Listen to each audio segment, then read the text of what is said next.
gonna be a 20-minute hip workout. We're gonna work on all of the muscles that stabilize the pelvis, the hips, and really will help your overall posture and low back support. Our hip muscles contribute to our posture so much. So if you're even having issues with your neck and shoulders, you can think of our body as a tree. If you don't have a strong trunk, you are not going to have branches that hold a lot of strength either. You can have, big, strong branches, but if your trunk is weak, it can falter the whole system, and our body just works very similarly to that. So you can think of our hips as being the thing that kind of holds and loads the most weight. So if you build more strength there, you're helping your whole body out. If you want to use ankle weights, you can. If you want to use a TheraBand, a few of these will work with the band, a few will not, but you can have it close by if you feel like you need to pause and add resistance at any point. And we'll get started laying down. I'm going to share a lot of different ways to watch your form.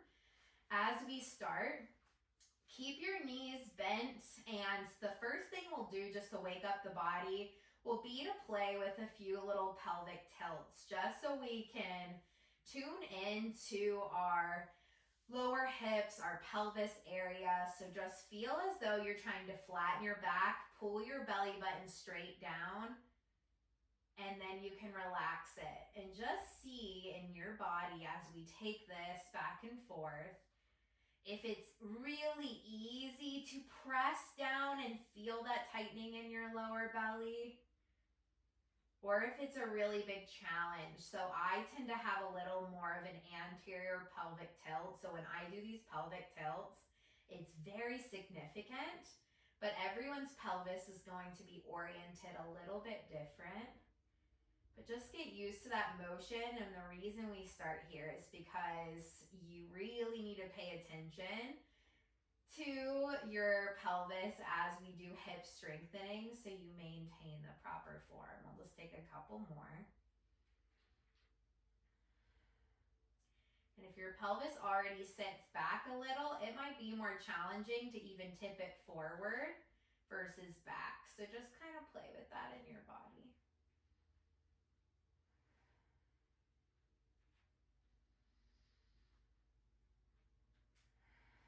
And let's do 2 more.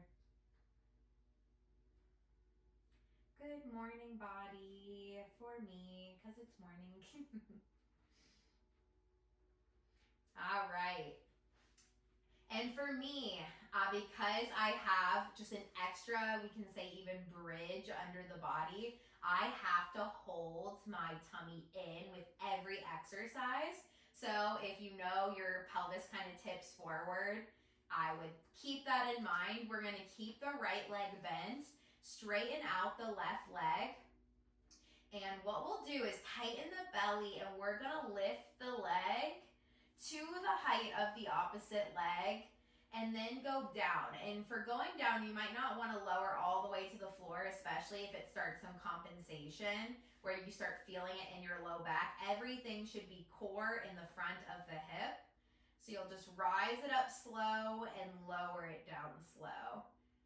And maybe even notice the position of your foot.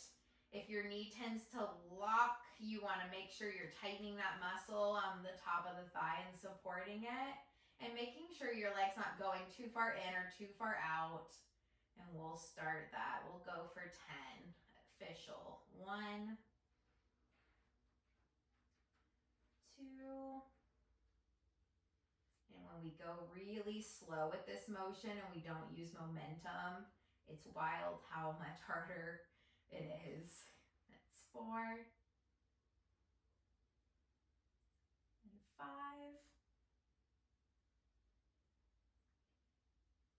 6, 7, 8, 9, and 10. All right, bending the left. Can always do a few side-to-side motions in between. And this is just considered a straight leg raise. Really good for a lot of different parts of the body. We'll go ahead and take that other side. So left leg stays bent. This helps to keep control through our pelvis. And just do a couple little trial movements here. Pay attention to your other leg. Make sure your toes aren't overly turning out or in. Make sure you're tightening the muscle on the top of the thigh. And then watch your low back. So you might not want to go all the way down each time, and you want to keep it engaged, especially if you know you tip forward a little bit. We'll go ahead and start. 1. Don't hold your breath. 2. 3. Up slowly and down slowly. 4.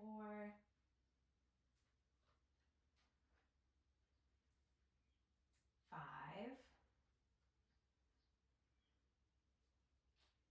6.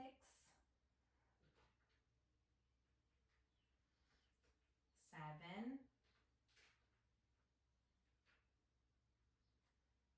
8. 9.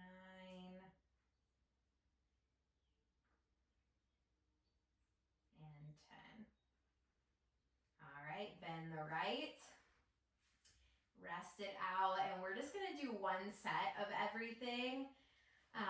And then you could always run through this again and do each of them a second set if you need, but honestly, we can always even start small. So the next one, a few things for form, is you wanna make sure your feet are hip distance apart and that your toes and heels are facing forward. So I would say the biggest compensation I see, we're gonna do bridges, is going to be your knees kind of splaying out, your feet turning out.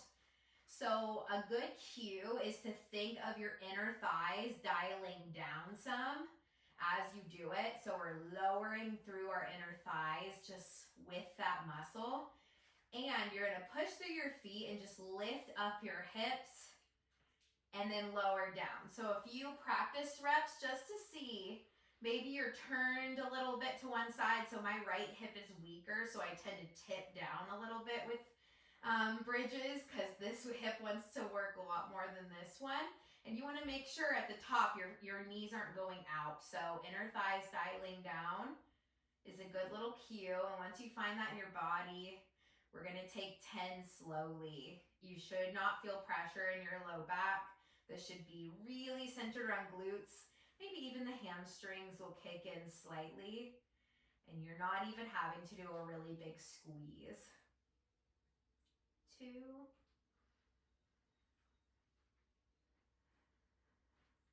3.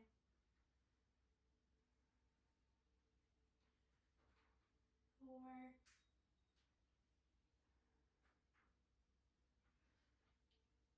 5.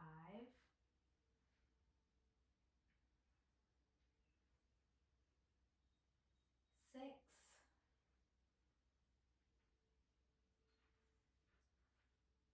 7.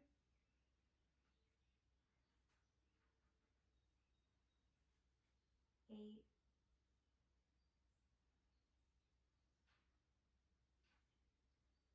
9.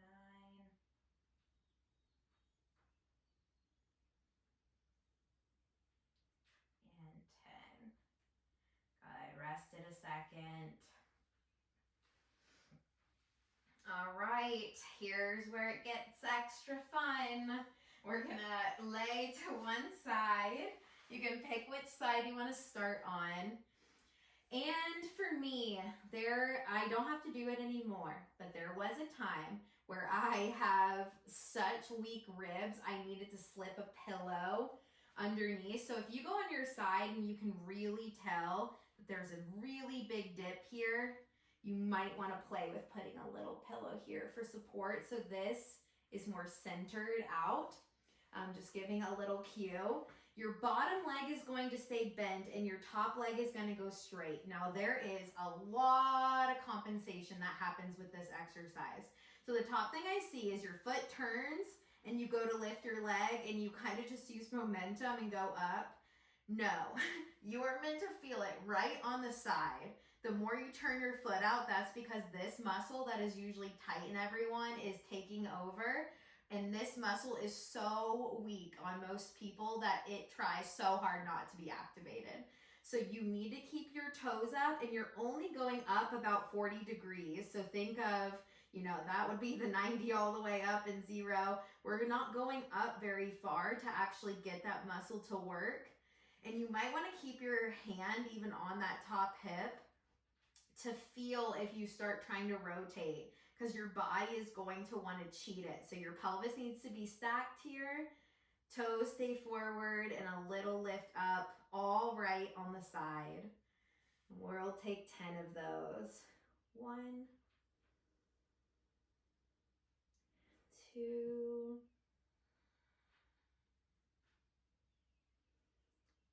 3, 4,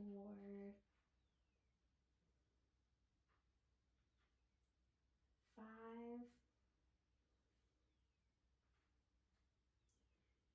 6,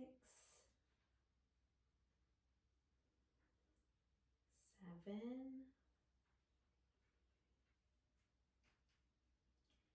8, 9, and 10. Woo-hoo-hoo. Relax it. You should have a good burn on the side of your hip if it's working that right muscle. And we are going to mess with that muscle even a little bit more. Adding in a little more of our rotators in the hip as well. So the next one is called a clamshell. I do mine a little more extreme now, where I kind of float it up, but you can have your ankles stay connected together and you're just lifting up that top knee. So the compensations that happen is people use their entire back. So you are not using your back at all. You can also keep your hand there to make sure you're not turning. It is just your knee lifting up and coming back down. So it works a very small muscle along the hip as we do it. So it doesn't take much. This one is actually one where a band can be really nice, but watch your form. We are not turning. It is just the leg lifting. Ankles can stay connected, or you can even float it up if you want, and then it's just that knee lifting and coming back down. That is even more advanced. So let's go ahead and start our count. 1, 2, 3,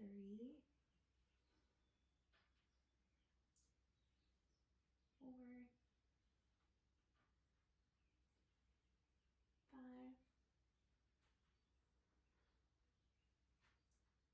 6, 7, 8, 9, and 10. Woo! Alrighty. Pause it there. We're doing it. From here, we're just going to roll onto our knees. If you need something under your knees for support, you can take it. I give this to you all the time if you've done yoga with me. So you are going to spread your fingers nice and wide, and you're going to put most of your weight into your index and thumb, so that if you're supporting yourself in tabletop, you are stacking your hands, elbows, and shoulders in a good alignment. You're not letting your head fall. You're holding it in line with the body against gravity.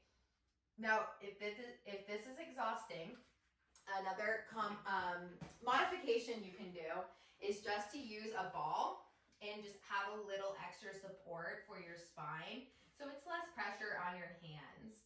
So this is a way that I modify to do it pretty often. So if you have a ball, you can always try that as well. You can't stay in the show, I'm afraid.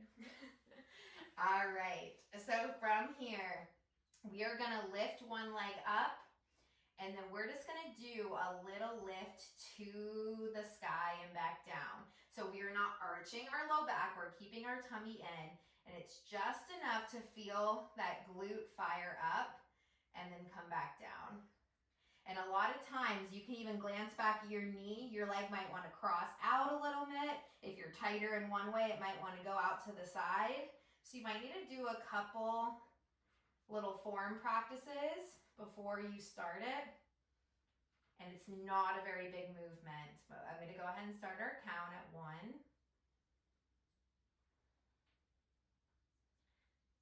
2,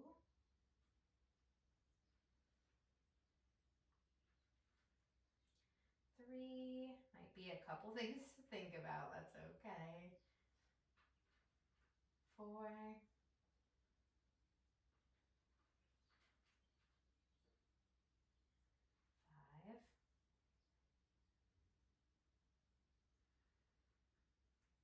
6, 7,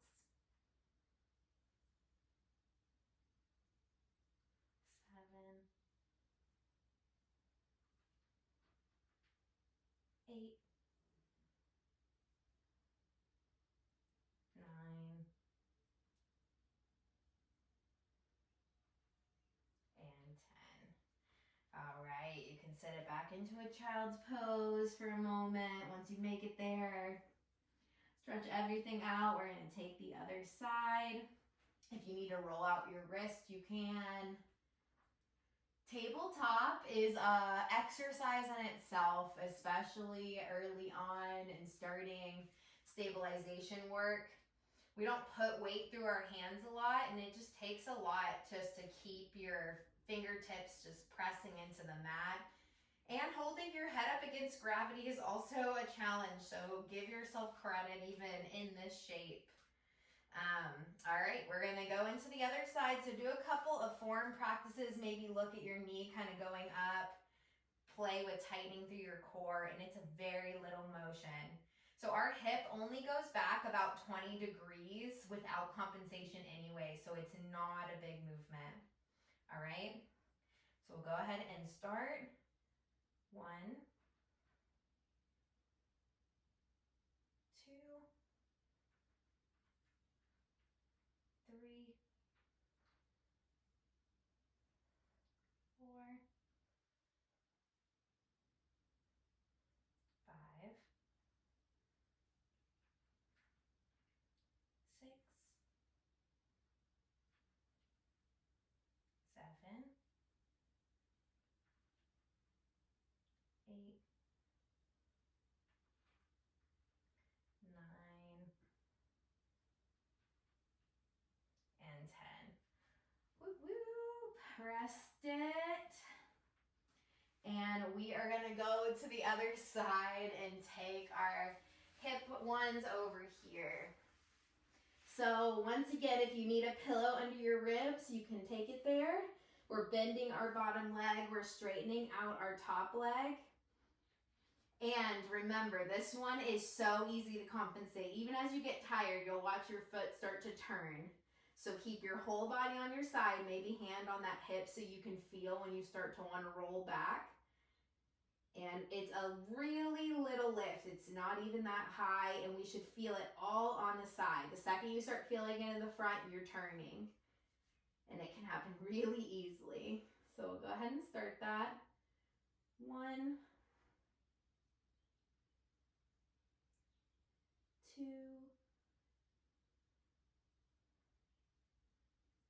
3, 4, 5, 6, 7, 8, 9, and 10. Rest it. Should have a good burn here. And then the next, we're stacking and bending both knees. Option one is to keep your ankles connected and just lift that top leg. And remember, a lot of people will turn out. It is just coming from your leg lifting and back down. We should still feel it concentrated more in our hip versus any compensation. If you want to float the leg a little bit and try it that way, you can. All right. Let's start 1, 2, 3, 4,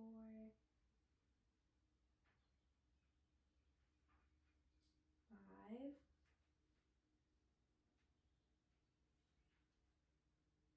6,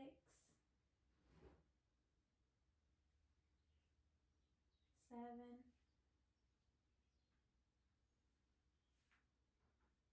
8,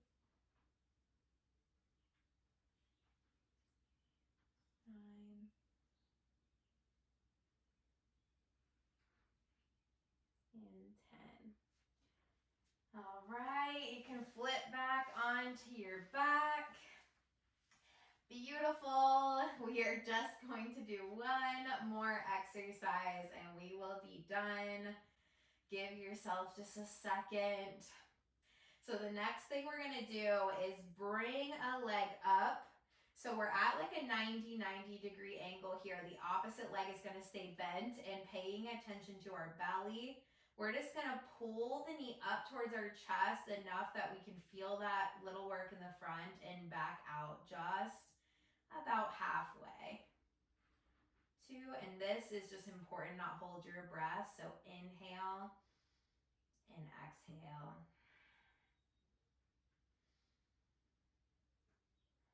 Count that as 1. And we're not going completely straight. 2,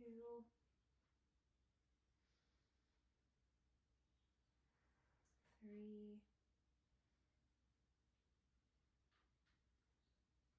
4, 5, 6, 7, 8, 9, 10. Good. Left leg bends. Take just a second. You can do a few side to side sweeps, and we just got to do the other side.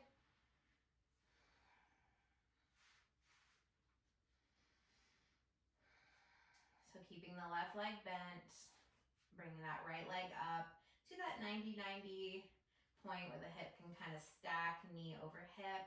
And you're just marching it up, tummy in, and a little halfway out. Tummy engaged the whole time. And just make sure we're kind of holding form. Doesn't have to be a very big movement, just enough to feel the hip core working. And then pressing out just a little bit. So count that as 1,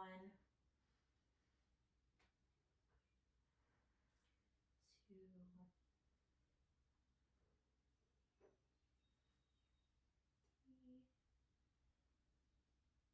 5,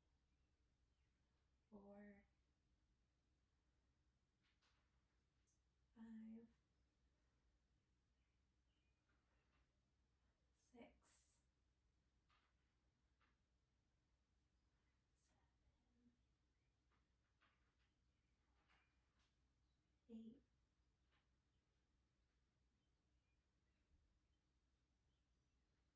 8, 9, and 10. Woo! All right, rest it. That will be the last one we'll do together. And a few things to keep in mind as well is that you might have to do some stretches after just to loosen up. So know this stuff can be really hard work and need a stretch after too. So no shame in having to work some stuff out after. I even sometimes will give myself a little massage with lacrosse balls or tennis balls and just kind of massage out my hips, because you are definitely getting a workout with really, really simple movements, but they're very effective movements. Thank you guys. Have my $15 a month membership with full guided workouts. So I have a posture series, a low back series. You can access over 125 plus videos that I've put together with different mind, body, spirit practices, a lot of physical workouts, but also some yoga and meditations. And if you can't do that, just supporting on everything is so, so kind, and I really appreciate it.